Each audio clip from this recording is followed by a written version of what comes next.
Well, after a very exciting day, Mike has got all the engine mounts in, which means that now the engine is suspended by itself, which is fantastic. Finished off fabricating a transmission mount that I started, which I needed him to add some pieces to and make sure that they were structurally indestructible, and he's done that.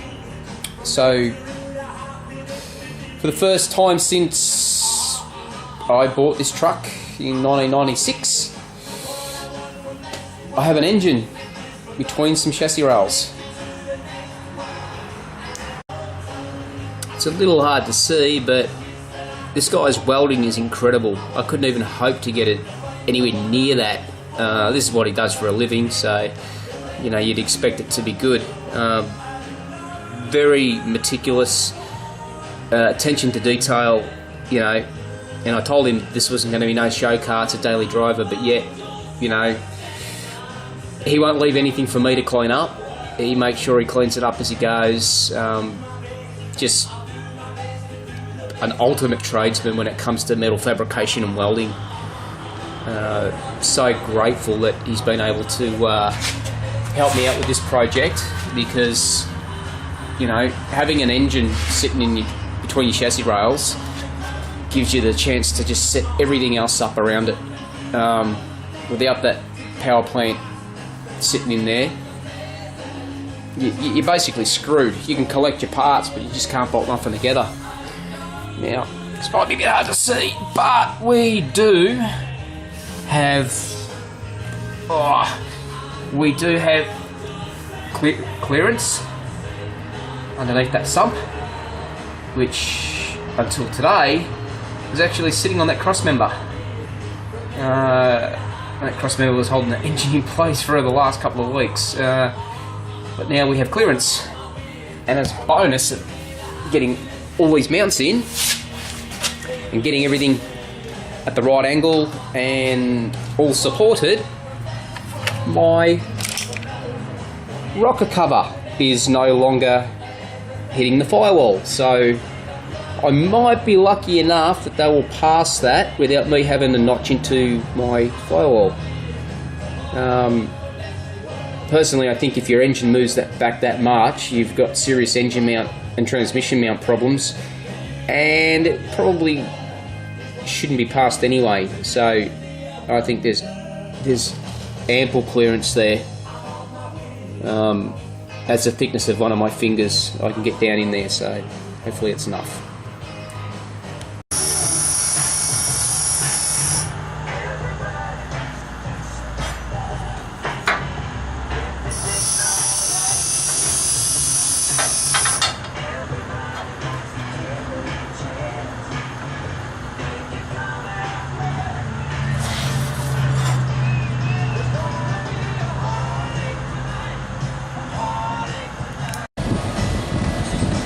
Well, it's another cold night, and I've now got my heater air conditioner installed. For some reason it doesn't seem to be blowing as warm as it should, but it is bitterly cold out here, so maybe I'm just not feeling it. But anyway, we're not in the garage for an aircon or a heater. We're in here to documentate this build-up of this 1936 Studebaker. One of the jobs I was doing the other day was, if I can keep it all together, I made this bracket, which was a bracket to mount the radiator. Well, my angle grinder is now working again. Replaced the bearing in it, and it's working bloody awesome. So I went and finished off cutting my plate, which has been clamped up there for about 4 days, all marked out, and grabbed my old dodgy vise, which I basically use as a anvil.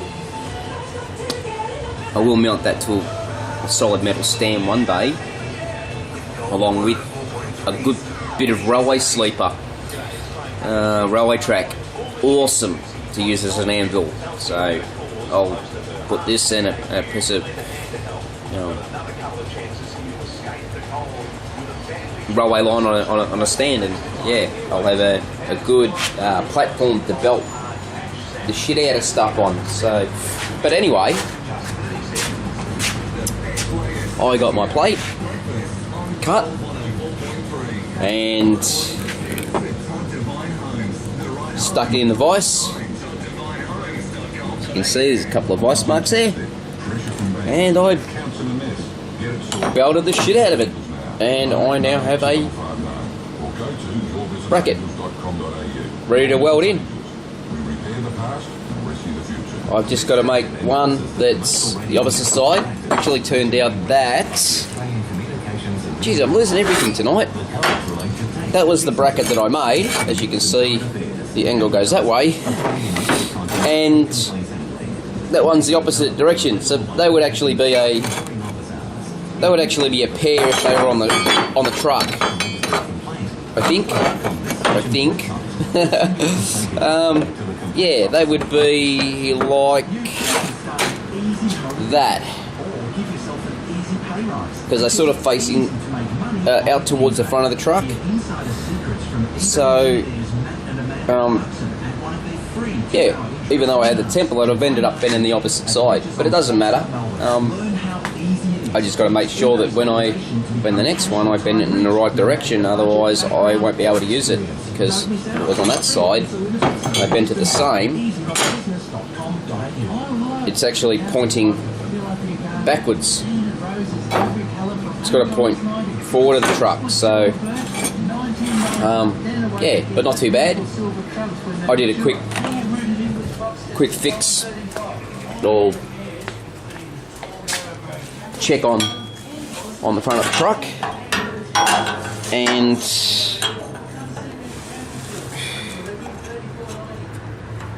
that's gonna sit pretty there. I've got my gap for my rubber block to go underneath,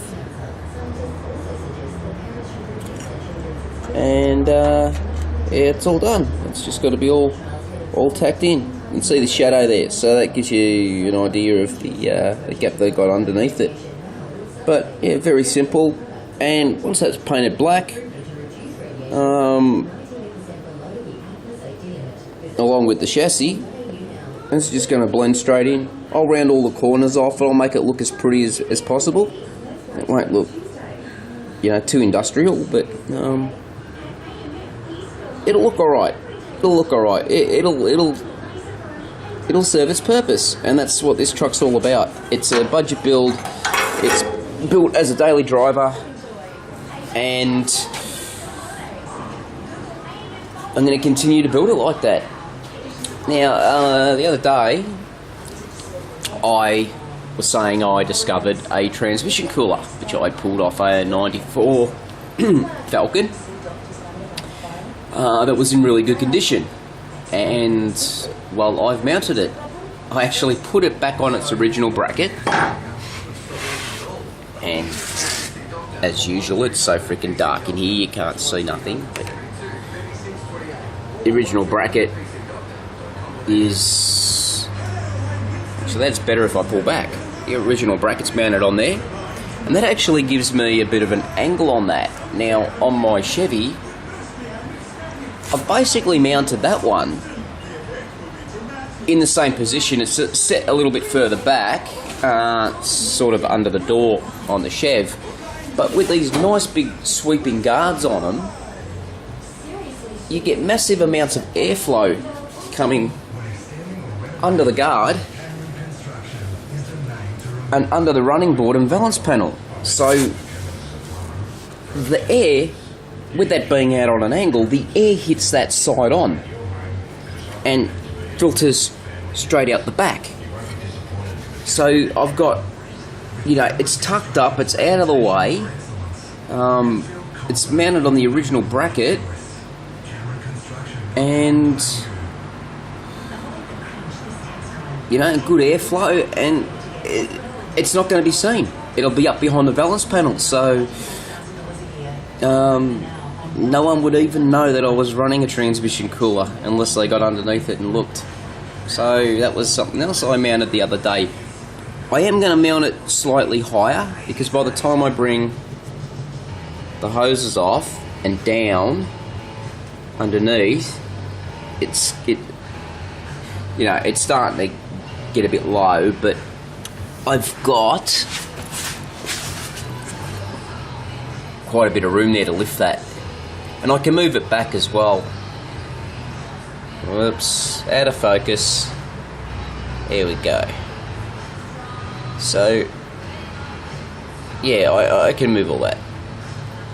Not sure how far I got with the footage yesterday, because I had that much footage on this camera that the memory was full and it sort of just stopped.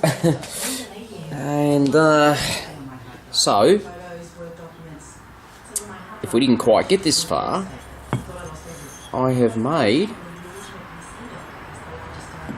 my brackets to mount my radiator. If I can get it to stand up. There we go anyway. All bent in the vise last night. Got my angle grinder fixed. So yeah, I cut the shapes out, then bent them all up in the vise. Just using a nice mash hammer, club hammer, whatever you want to call it, and a bit of gentle persuasion. And I've test fitted them already, and they fit absolutely beautiful. And tonight's project is going to be to weld those into the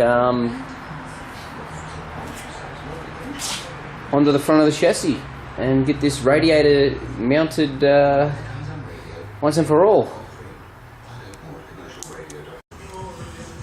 Okay, all the brackets are welded in, the radiator's bolted in, and I should have actually have done some footage prior to bolting all this back up. I just got a bit overexcited.